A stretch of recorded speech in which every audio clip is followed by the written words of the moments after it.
Aries rising in love.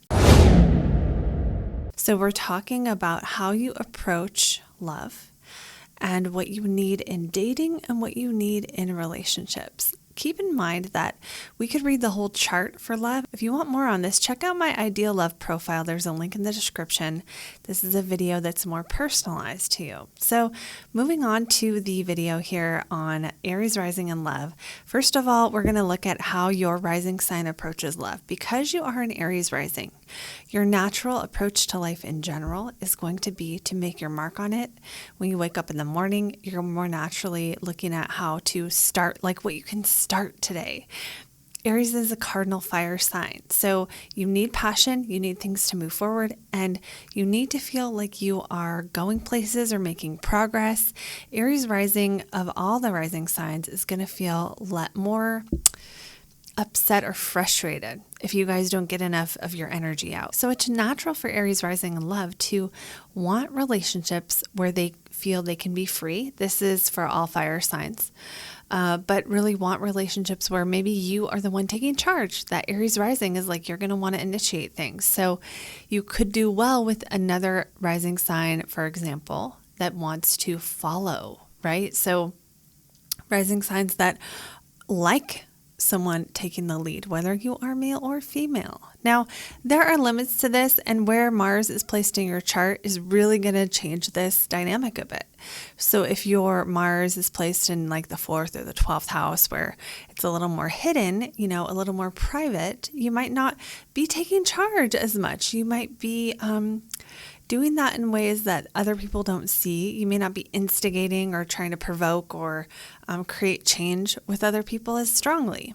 Now, there's many other mitigating factors here, but overall, Aries rising in love needs a partner who is going to respond to them because they're going to want to initiate.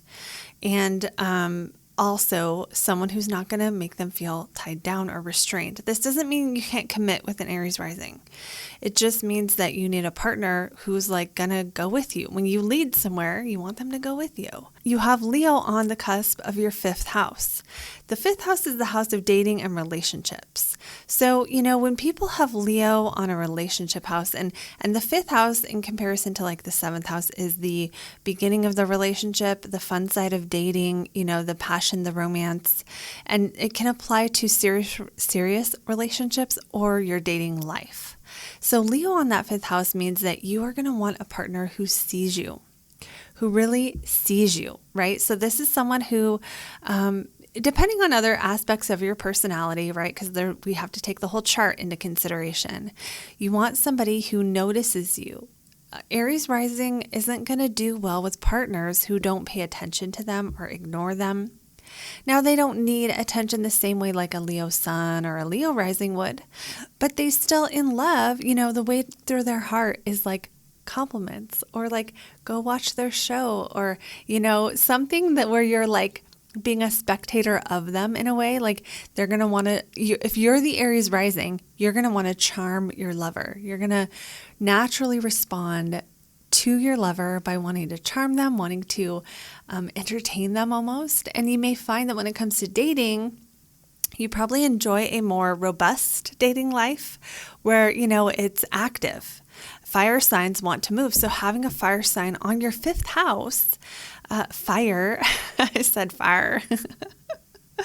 Having a fire sign on your 5th house is going to make you want to explore more when it comes to dating and love. You'll have certain times in your life where you want to get experiences, and you might also want to be the best lover because that wherever we have Leo, oftentimes we want to be the best at, or we want attention for, or we want to be recognized for. So that could apply to the dating life. That really could apply to the sex life. And keep in mind that the planet takes over. So if you have planets in your 5th house, there's other energies at play here. That's why I'm offering these personalized videos. Click the link below to get yours. But basically, that Leo energy on that 5th brings an energy of being the entertainment wanting to be entertained, having your love life be fun, your dating life be fun. You're not going to want serious, boring stuff. You're not going to want to go to a business meeting with your partner. There are people with signs on their 5th house where that's what they want to do. Now you have Libra on the cusp of your 7th house of partnership. Now, wherever we have Libra in our chart is where we want the most balance, and is where, if it's off balance, we're going to feel it the most. So because you have Libra here, it's like if you don't have balance in your relationship, you're going to notice it and you're not going to enjoy that. Another thing here is, opposites attract. I think the Aries Libra axis is the perfect example of this, because you being the Aries rising, you want to initiate, which means you're going to attract Libra type people.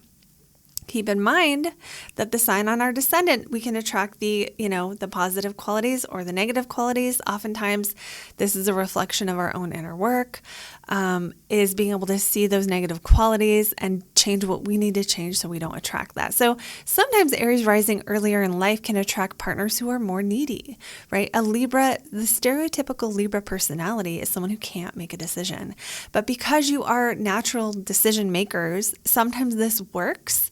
Because if you attracted someone who made all the decisions, well, you would butt heads, and you wouldn't both be able to do that, right? So on some level, you're going to need someone who's willing to bend to what you want, bend to maybe, they're the ones like joining onto your passion or your life direction, right? So in Aries rising, I would not expect to stay in relationships with someone who's leading them in another direction, especially because of that Libra on that 7th house, where you're naturally going to attract partners who want to do what you want to do. You have to watch out though, because those type of people are also the same type of people years later are going to say, we did what you wanted. Now, what about what I want?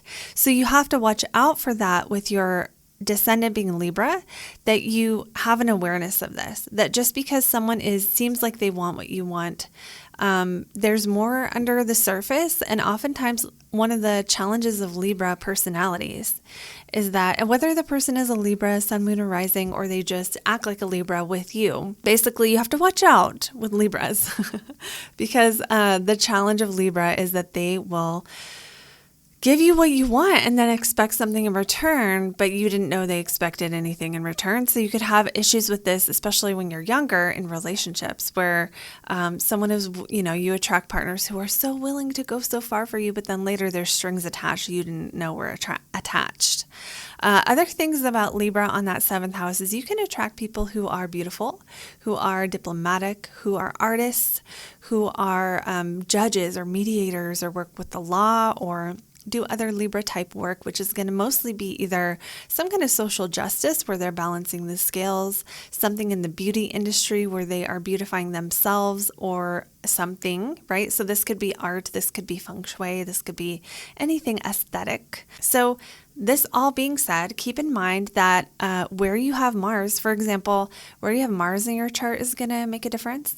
Where you have the ruler of Leo, which is the sun, where the sun lands in your chart, that's your 5th house ruler. So if your relationship house ruler, your dating house ruler, let's say it's in that 5th house, well, that's going to give you an even more robust dating life. Let's say it's in the 12th house. Well, the 12th house actually is known as like secret lovers when it's in a relationship placement. So it's possible you could have secret lovers if you have that, your sun in the 12th, for example. Then let's say, where is Venus in your chart, that relationship ruler? If it's up in the 10th house, then your relationships and work are connected. If it's down in the 4th house, that's another private one. So I would say like an Aries rising with Venus in their 4th house might be more likely to get married than, for example, an Aries rising with maybe Venus in their 5th house or, even their 8th house, where it's more about exploring and the experiences. And that's going to lead someone to be more likely to want more diverse partners and things like that. So again, keep in mind, there's much, much more that we can look at here. I just wanted to do these little videos to kind of give you guys an idea of where you can look in your chart to find out more about relationships based on your rising sign. And keep in mind, we could do this for every single placement in your chart. Look at it through the lens of what you need in relationships. So if you want to go further with me on that, click the link below to book an ideal love profile video or to book a private reading with me. And I will see you all in the next video.